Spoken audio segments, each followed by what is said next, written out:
មេរូកើតក្នុងត្រកូលទីទាល់ក្រទ្រព្យសម្បត្តិក៏ប៉ុន្តែនាងក៏ជាអ្នកសម្បូរបនលើសគេនៅក្នុងក្រុងសាវត្ថីផងដែរនាងម្នាក់នេះហើយដែលជួយសង្គ្រោះទ្រព្យសម្បត្តិរបស់លោកសេដ្ឋីម្នាក់នៅក្នុងក្រុងសាវត្ថីប្រមាណជាង40កោដកាលដែលទ្រព្យសម្បត្តិរបស់លោកសេដ្ឋីคล้ายទៅជាខ្ជុំនាងគ្រាន់តែយកដៃរបស់នាងទៅប៉ះក៏ស្រាប់តែដុំខ្ជុំទាំង40កោដនោះក៏បានคล้ายទៅជាដុំមាសវិញទាំងអស់នោះគឺជានាងកេសាកោតមី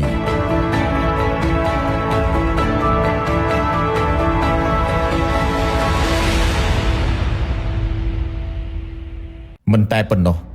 នាងក៏បានអភិវឌ្ឍខ្លួនរបស់នាងឲ្យคล้ายទៅជាព្រះភិក្ខុនីជាន់ខ្ពស់មួយរូបក្នុងសំណាក់នៃព្រះសម្មាសម្ពុទ្ធជាម្ចាស់ផងដែរព្រះនាងកេសាកោតមីធេរីជាអេតតកៈផ្នែកខាងទ្រទ្រង់ជ័យវរៈដ៏សៅហ្មងព្រះធេរីជាអ្នកទ្រទ្រង់នៅអរិយធម៌ជាន់ខ្ពស់បំផុត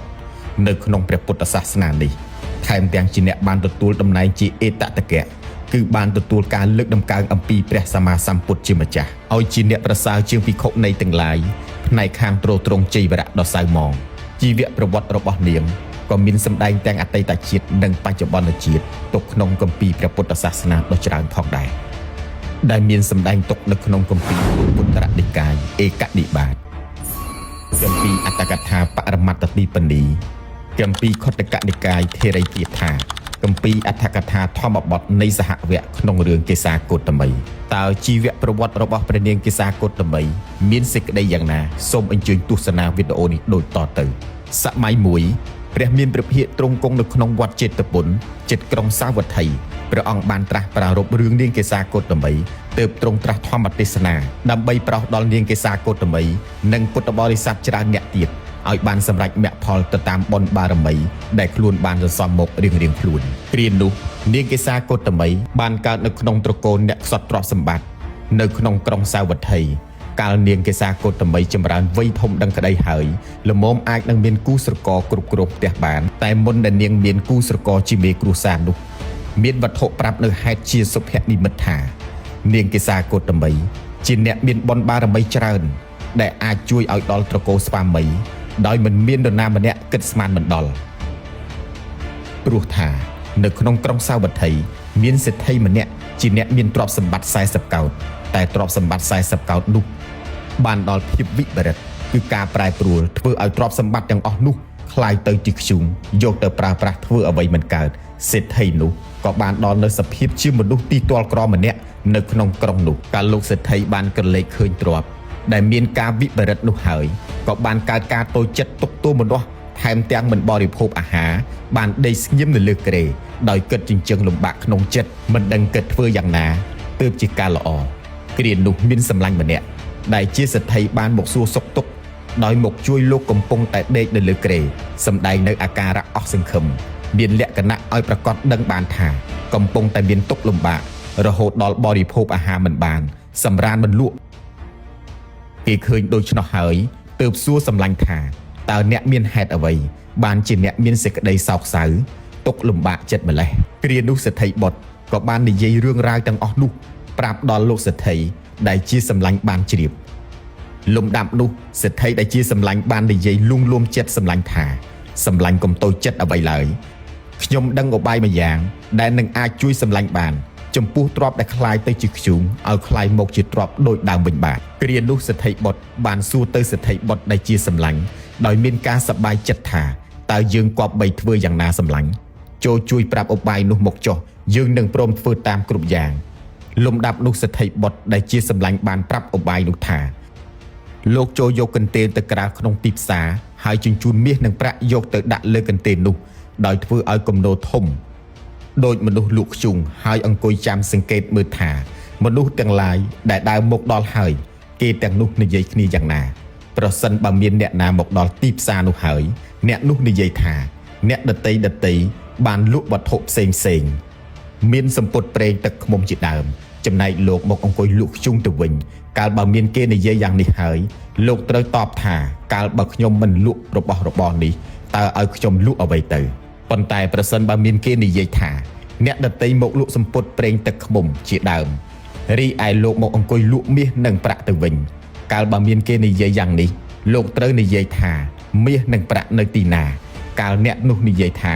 នោះមាសប្រាក់លោកត្រូវប្រាប់គេថាចូលនាំយកមកមើល កាលបើគេចាប់ឡើងយកមកឲ្យមើលលោកត្រូវទទួលទុកព្រោះរបស់ដែលគេឲ្យយ៉ាងនេះនឹងคล้ายជាមាសនិងប្រាក់បានពិតប្រាកដហើយលោកចូលពោលជាមួយនឹងអ្នកនោះថាមាសនិងប្រាក់ទាំងអស់នេះជារបស់អ្នកចូលមករស់នៅជាមួយនឹងយើងចុះប្រសិនបើអ្នកនោះជាកុមារិកាគឺជាស្រីលោកត្រូវនាំយកមកធ្វើជាភរិយានៃបុត្ររបស់លោក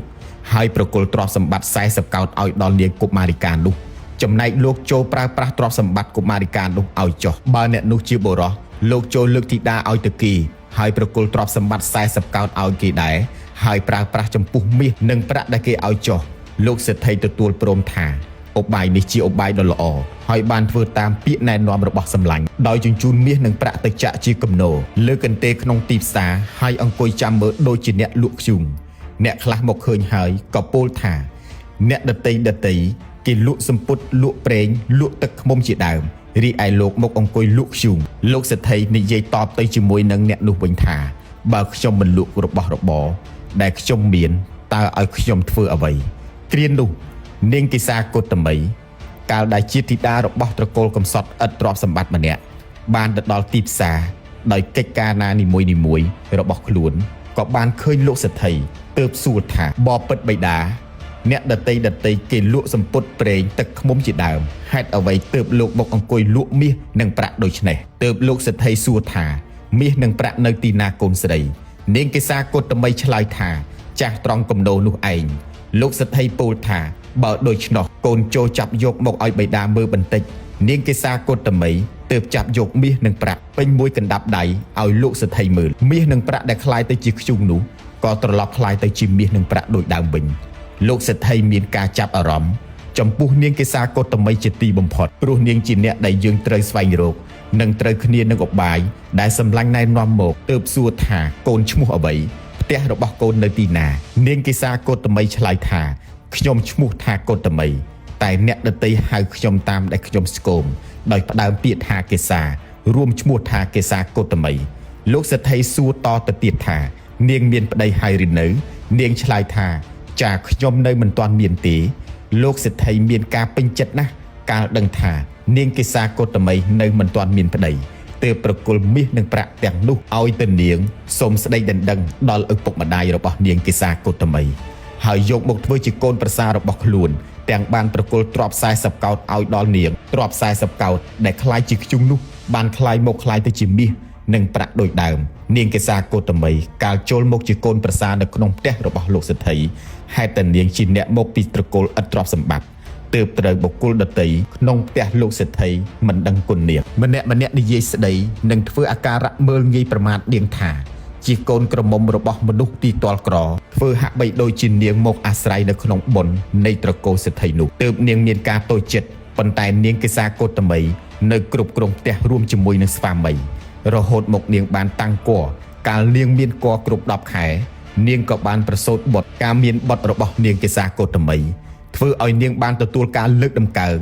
រាប់អានពីបណ្ដាពពួកញាតិខាងប្តីដែលធ្លាប់តែនិយាយមើលងាយនាងសភាពប្រែប្រួលពីអាក្រក់មកល្អ